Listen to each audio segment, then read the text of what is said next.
Welcome back to another lesson. We continue with our revision program, and this video we are going to look at question number 4 that was done in April 2023 in financial management. And we are going to begin with part A, which said that distinguish between the following terms as used in financial institutions and markets. You're supposed to distinguish between disintermediation and intermediation. So when we're talking about disintermediation,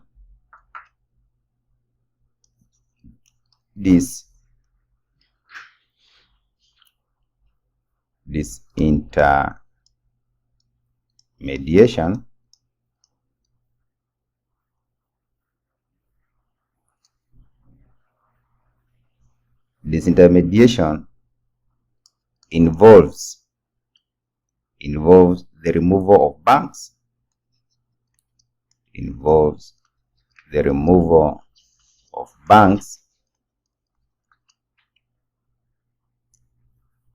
brokers, and other third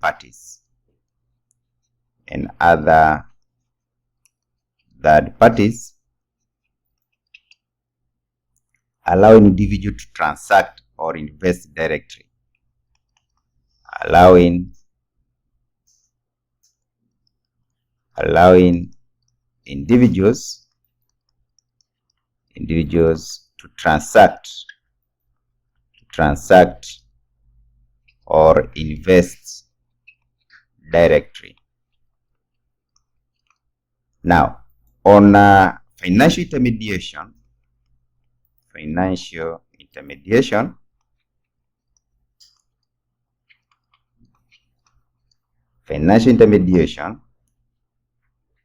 refers to the practice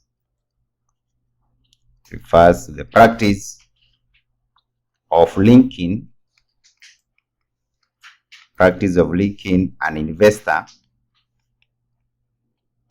an investor and borrower.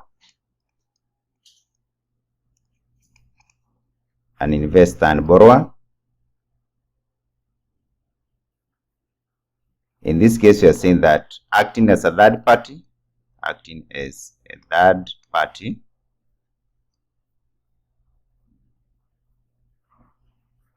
an intermediator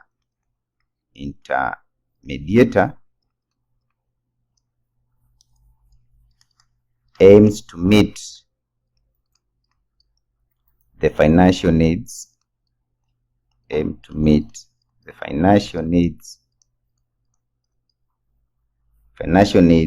of both parties,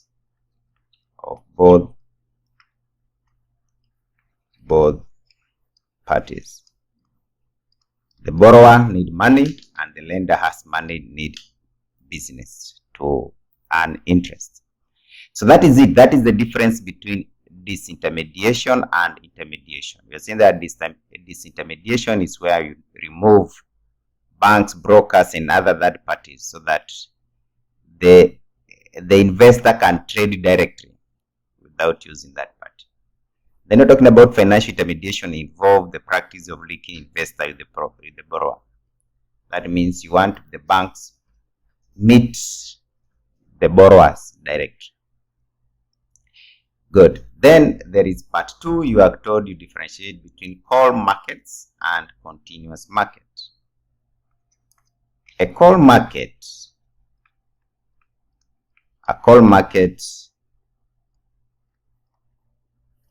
matches and executes the grouped trade orders.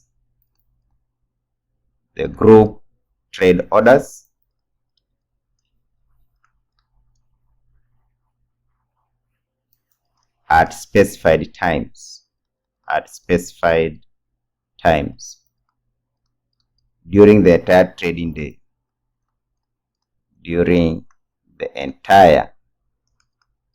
Entire trading day. A continuous market. A continuous market. A continuous market matches and completes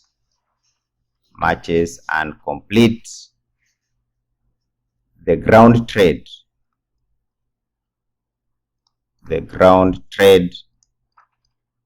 throughout a trading day.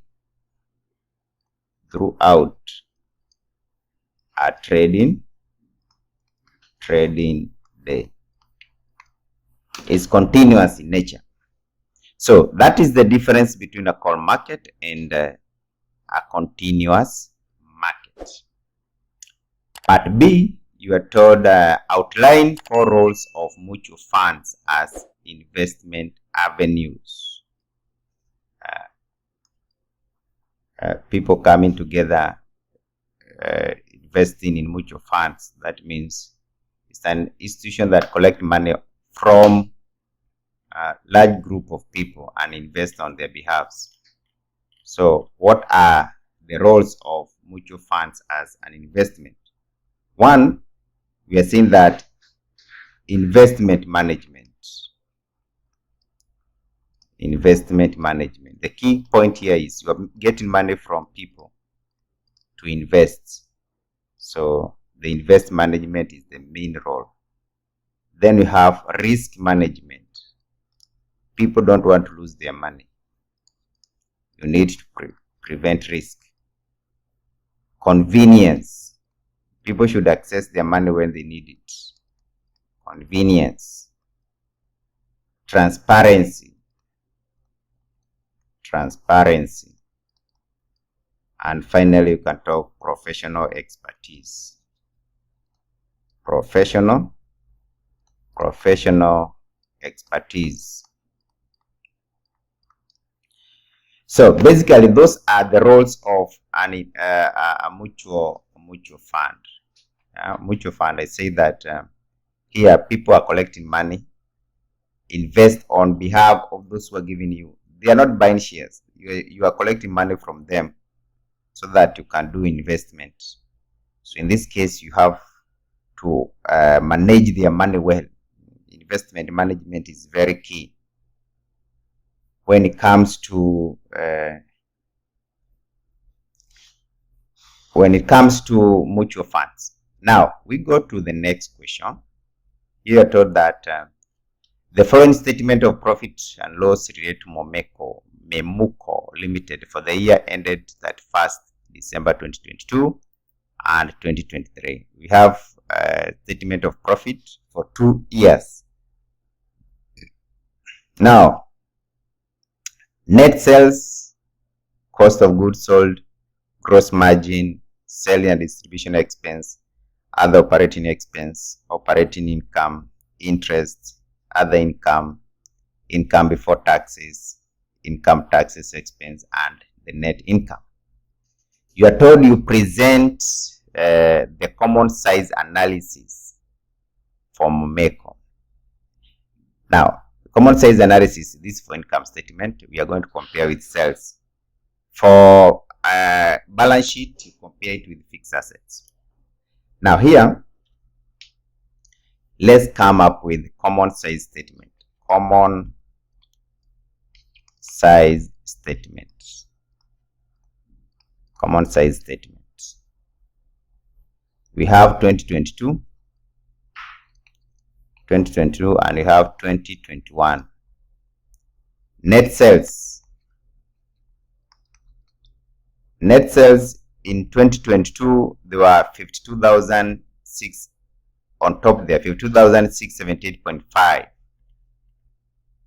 That means 52,678.5. You compare by itself because here 670. We compare everything to the net sales times 100%. You do the same here. 46,485 divided by 46,485 times 100%. So this is 100%. This is 100%, and also this one is 100%. We go to cost of goods sold. We are going to compare each and every item. Cost of goods. Cost of goods sold. Cost of goods sold.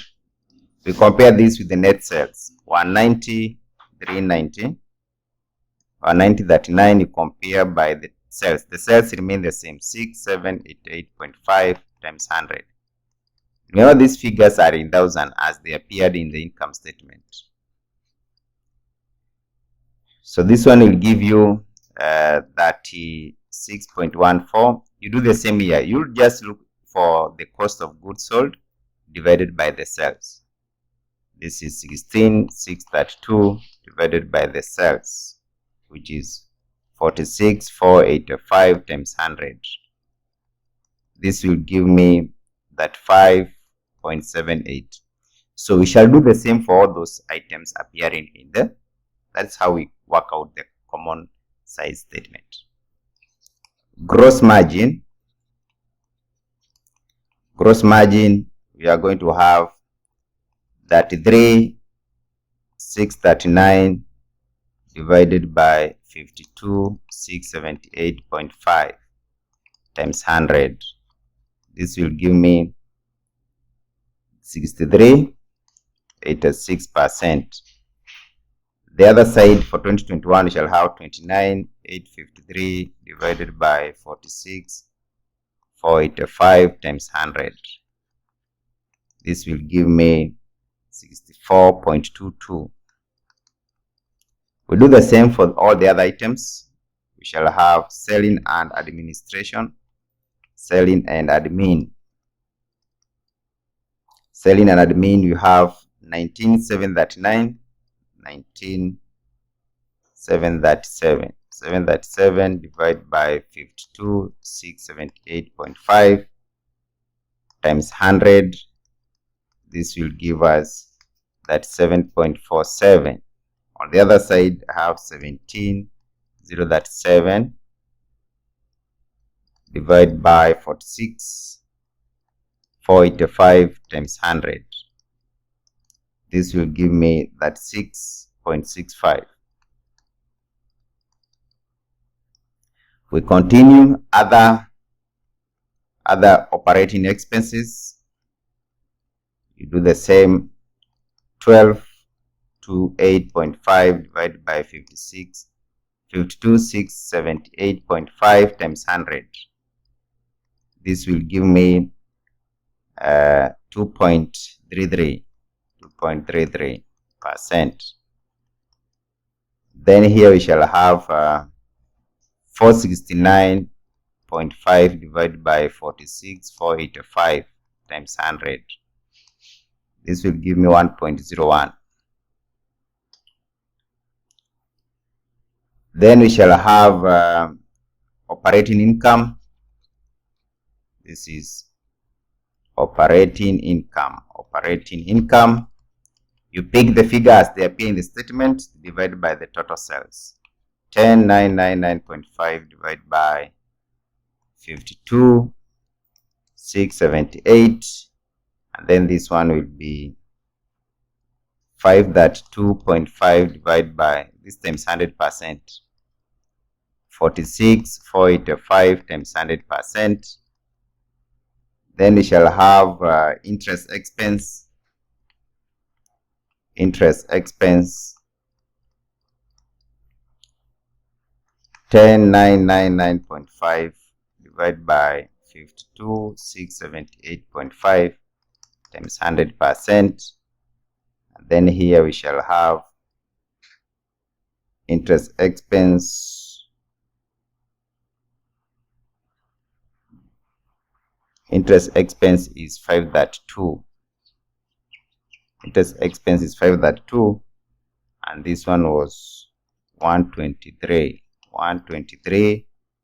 for 6.5. This 532.5 divided by 46,485 times 100%. Then we have other income. other incomes. Let me push this down.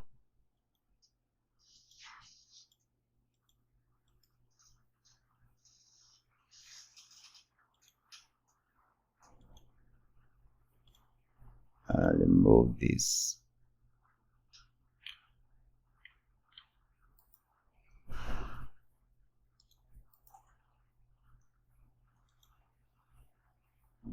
Push this down and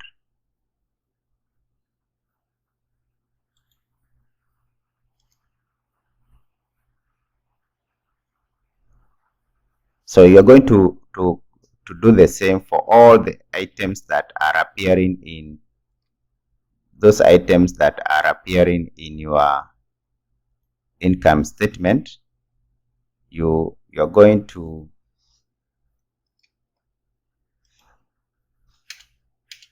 yes, I wanted to push this one down here so that I get space here.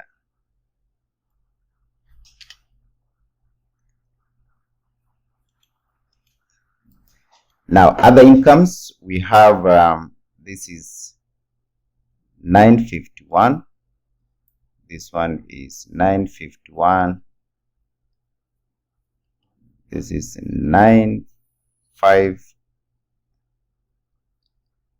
9715.5 divided by 52, 678.5 times 100%.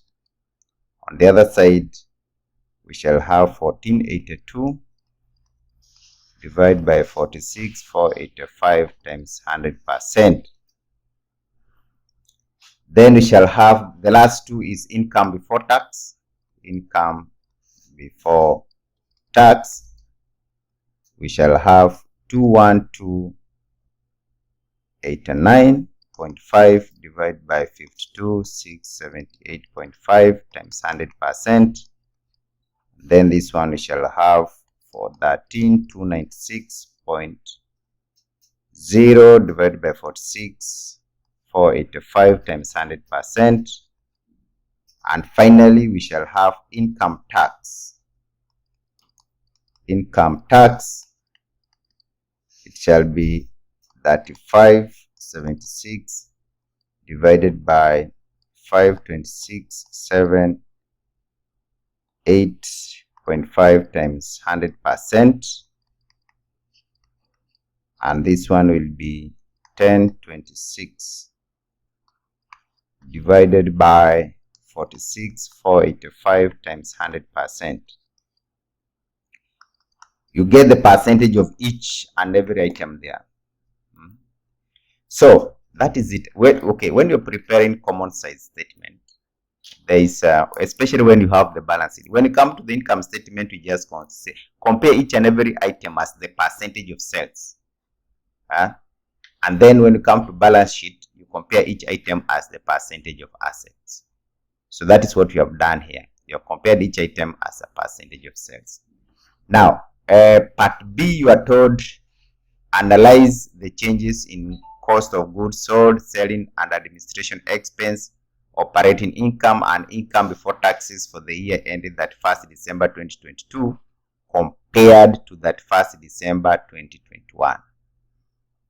Here you're supposed to have an analysis. So we have an analysis of these two. That is Memuco Limited. And we have common size statement income. Common size statement income. So 2022 and 2021. Net sales were all 100%.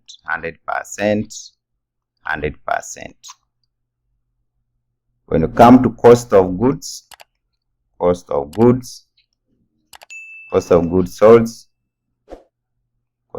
sold, this one was that 6.14%, and this one is 35.78%. You see, according to this question, they wanted you just to compare cost of goods sold, selling administration, operating income, and income before taxes.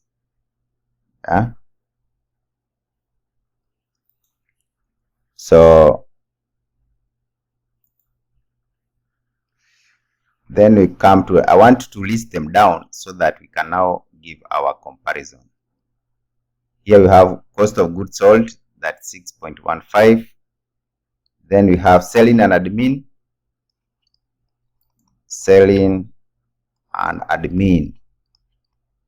admin expenses. Here we have this was that 7.47%, and then this is that 6.65%. We also have gross margin. Gross margin, it was 63.86%, and then this one is 64.22%. Then we have other operating expense,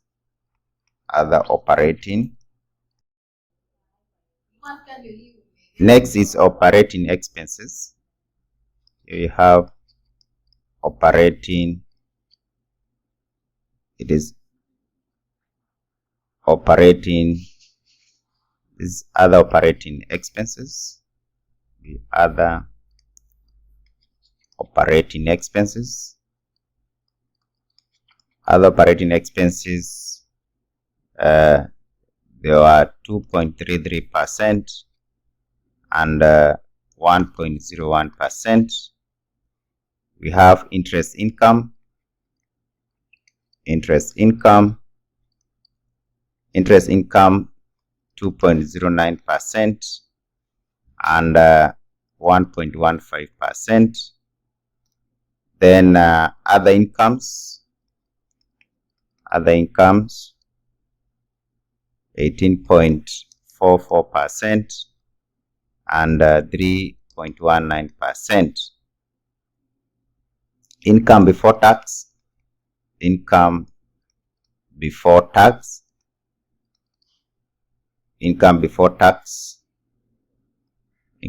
taxes were 40.41%, and then this one was 28.60%.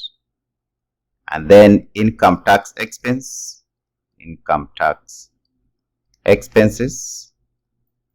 we had 6.79%, and then this is 6.58%. Now, and finally, we have net income, 33.63% and 22.02%. So this one I've just transferred from the initial workings here, where you are looking for the common size statement. All these, the percentage here, are the ones that I brought them here, so that now they help me to analyze. So let's look at the changes. One, we say that the cost of goods sold as a percentage of sales,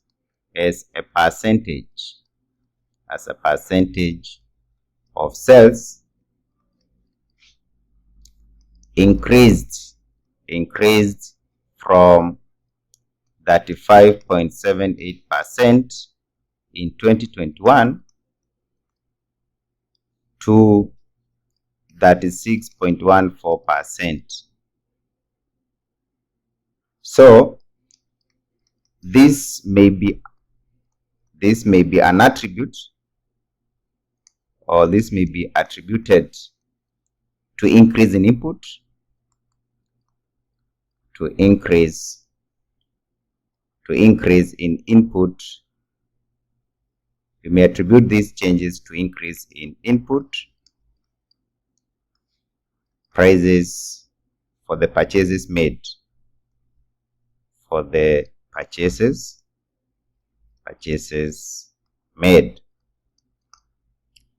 Selling and administration, number 2, selling and admin expenses. Selling and administration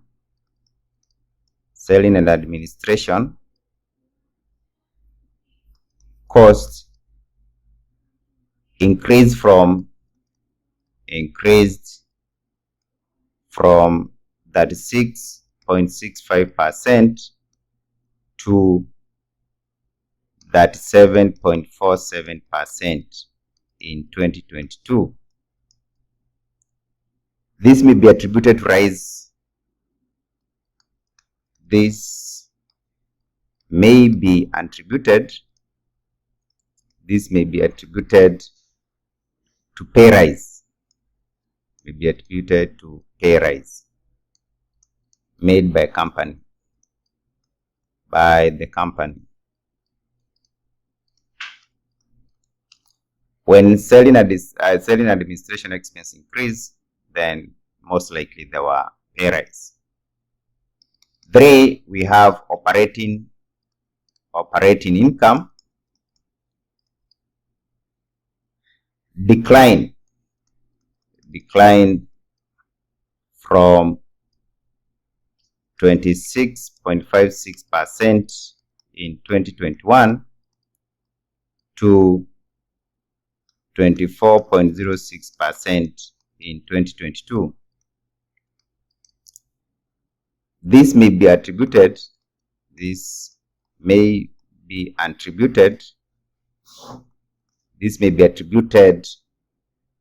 to faster growth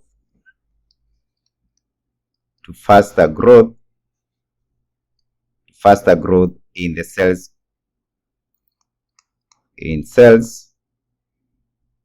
as compared to operating income,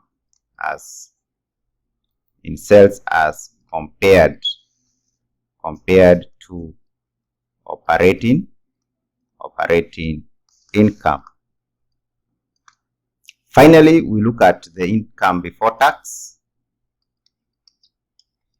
Income before tax increased from 28.60% to 40.41%. This may be attributed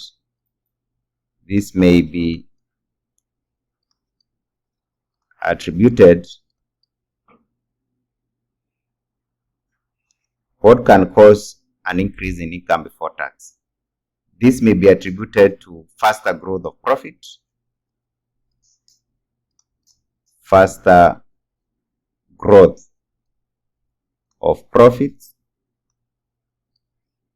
profit before tax as compared to sales growth.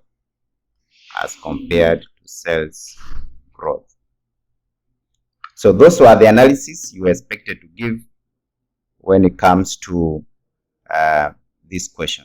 Otherwise, we stop there. Meet in our next video. So goodbye for now.